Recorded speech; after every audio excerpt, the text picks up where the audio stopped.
our military analyst, retired General Spider Marks, retired FBI counterterrorism agent Tim Clemente, and joining us from Los Angeles, our national correspondent Sarah Seidner, who's been reporting on passenger planes equipped with anti-missile technology and also spent a long time covering the Middle East crisis in Jerusalem and Tel Aviv. Sarah, let me start with you. Israel's national airline El Al did not cancel the flights. They're still flying from the United States.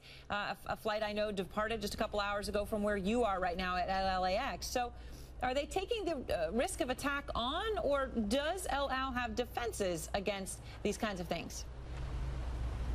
Look, what you are hearing from El Al is we're going to continue to fly this direct flight to and from LAX and other airports to Tel Aviv.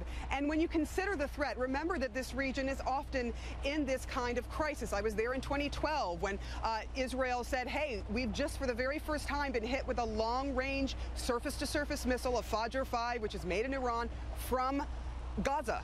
Hamas has those rockets. They know that now. But I think if you're hearing from Israeli officials, and I've talked to some of them, and also some of those who look at the dangers out there, and they're saying, you know, they'll be the first to decide, you know what, it is not safe. And they're saying, we believe that our airspace is safe. Why is it safe? Well, El Al does have some anti-missile technology, some missile defense technology. But I talked to a lot of different experts, and they said it is not the kind of technology that would thwart this sort of surface-to-surface type of missile. However, they have the Iron Dome. And as you heard from Atika, who is there in the area in Tel Aviv, these types of missile detection systems are really what has saved a lot of people and a lot of damage in Israel. And Tim, what about to the point that that Sarah's talking about, that now there's the awareness that they have, that Hamas has long-range surface-to-surface missiles. Obviously, these are different, very different than the missiles that can surface-to-air missiles.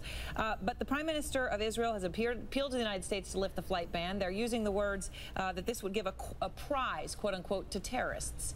Is that true? Is this flight ban a prize to terrorists, or is it foolhardy for commercial planes to be flying in this area?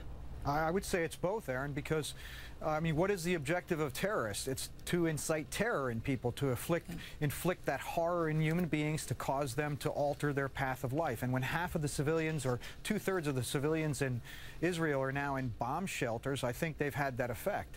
And doing this to commercial flights is just a further effect, when they're affecting people outside the population of Israel now. But at the same token, it's no different than lobbing a hand grenade. When they launch these rockets into Israel, they don't have the precision of precision-guided bombs like, you know, Western powers do. And so one of these things could drop anywhere. And even with the Iron Dome defense, that doesn't evaporate these explosives that are on the warhead of these rockets. It just causes that to possibly be diverted, and you can still hit a plane. Even a blind squirrel finds a nut, and these rockets can certainly find their target, even if it's not the intended target. And General Marks, you know, as the Malaysia Air flight has brought home to people that in the middle of an airspace that seems to be empty, a plane isn't where it even normally is. Sometimes horrible things have now happened. The Hamas rocket attacks obviously aren't sophisticated like that missile attack. But what damage, if one of these were to be the blind squirrel that finds a nut and hit a jet, what damage would it do?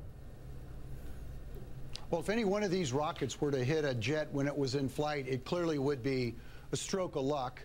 That would be the big sky kind of little bullet theory, and if it happened to run into an aircraft in flight, it'd be horrible. It'd be devastating.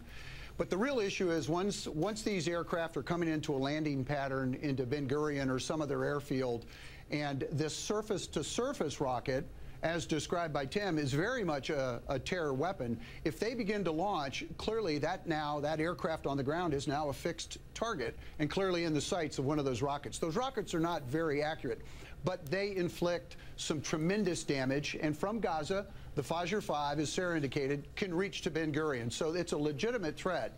And clearly it has altered patterns of life and behavior, which is clearly what terrorism is all about. And Tim, it's interesting, as you just heard John reporting, you know, 10 days ago, Hamas said we're going to target the airport, and nobody paid any attention. And then Malaysia 17 happened. You know, this crisis in Israel has been going on for weeks. It's actually been going on, as we all know, for years, right? In terms of these moments. Hamas rockets are now pretty well known. Why did they wait to ban the flights?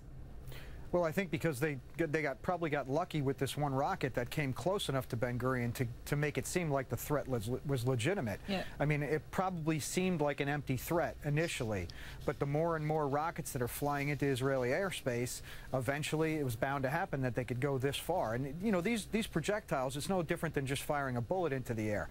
That's about the accuracy that they have, because it's got to drop in somewhere, right. and that trajectory is not well known by the person who fires.